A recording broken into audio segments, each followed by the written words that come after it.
کیا آپ جانتے ہیں کہ حضرت جنید بغدادی علیہ الرحمہ کو جو مقام اور مرتبہ ملا وہ کیسے ملا؟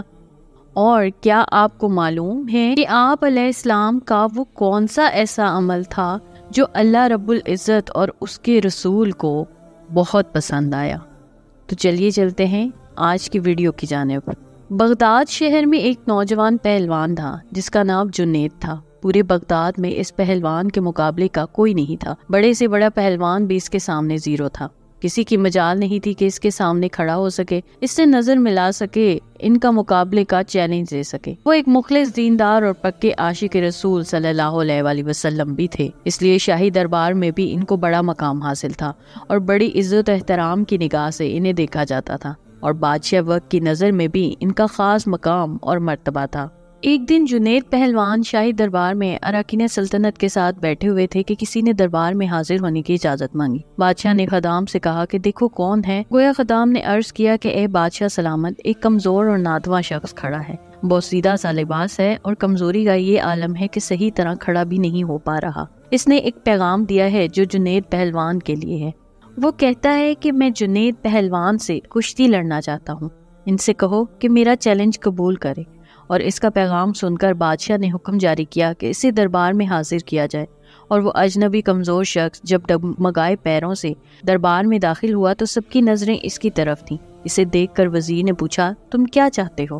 تو اس نے کہا میں جنید پہلوان سے کشتی لڑنا چاہتا ہوں۔ تو وزیر نے کہا کہ تم نے اپنے آپ کو دیکھا ہے؟ وزیر نے مزید کہا تمہیں نہیں معلوم کہ جنید پہلوان کا نام سن کر بڑے بڑے پہلوان کانپ اٹھتے ہیں اور انہیں پسینہ آ جاتا ہے؟ پورے شہر میں ان کے مقابلے کا کوئی پہلوان نہیں۔ تمہارا ان سے کشتی لڑنا تمہاری ہلاکت کا سبب بھی بن سکتا ہے۔ وزیر کی یہ بات سن کر اس شخص نے کہا جنید پہلوان کی شہرت ہی مجھے یہاں کھینچ لائی ہے، اور میں اس مقابلے سے یہ ثابت کر کے دکھاؤں گا کہ جنید پہلوان کو شکست دینا ممکن ہے۔ میں اپنے انجام سے بھی باخبر ہوں، اب جیت کس کا مقدر بنتی ہے یہ وقت بتائے گا۔ آپ صرف میرا چیلنج قبول کرتے ہوئے مقابلے کا اعلان کریں۔ چونکہ جنید پہلوان خود بھی وہاں موجود تھے، اس کمزور اور ناتواں اجنبی شخص کی باتوں کو بڑی حیرت سے سن رہے تھے۔ بادشاہ وقت نے کہا جب یہ سمجھانے کے باوجود بضد ہے تو پھر اپنے انجام کا خود ذمہ دار ہوگا، لہٰذا اس کا چیلنج قبول کر لیا جائے۔ وقت اور تاریخ کا اعلان بھی ابھی کے لیے دیتے ہیں اور پورے بغداد میں اس مقابلے کا اعلان کروا دیا جائے۔ پورے بغداد شہر میں اس مقابلے کی خبر ایک تہلکہ مچ گیا اور اس مقابلے کے انعقاد کا لوگ بے چینی سے انتظار کرنے لگے۔ ہر شخص کی یہ خواہش تھی کہ وہ مقابلہ اپنی آنکھوں سے دیکھے۔ جو وقت قریب آتا گیا لوگوں کا اشتیاق بڑھتا گیا۔ لوگوں کو اصل میں تجسس یہ تھا کہ انہوں نے آج تک کسی تنکے کا پہاڑ سے مقابلہ ہوتے نہیں دیکھا تھا۔ دور دراز کے ملکوں اور علاقوں سے سیاح بھی اس مقابلے کو دیکھنے کی غرض سے آنا شروع ہو گئے۔ جنید پہلوانی کے لیے یہ مقابلہ بڑا پراسرار تھا، جس کی وجہ سے ان پر ایک انجانی سی حیرت طاری ہونے لگی تھی۔ وہ سوچ رہے تھے کہ میرے نام سے بڑے بڑے پہلوان کانپتے ہیں، جبکہ یہ کمزور اور ناتواں شخص مجھ سے لڑنے کیوں تیار ہو گیا؟ جنید پہلوان کی ملک گیر شہرت کسی تعارف کی محتاج نہیں تھی، اس لیے انسانوں کا ٹھاٹے مارتا ہوا سمندر شہر بغداد میں لوگوں کے لیے اس مقابلے کی سب سے دلچسپ بات یہ تھی کہ ایک وقت کا مانا ہوا معروف پہلوان ایک کمزور اور ناتواں انسان سے مقابلے پر میدان میں اتر رہا ہے۔ اکھاڑے کے چاروں طرف صرف لوگ ہی لوگ تھے جو اس دلچسپ اور عجیب مقابلہ کو دیکھنے کے لیے یہاں جمع ہوئے تھے۔ بادشاہ وقت بھی اپنے سلطنت کے اراکین کے ہمراہ اپنی کرسیوں پر تشریف فرما ہو چکے تھے۔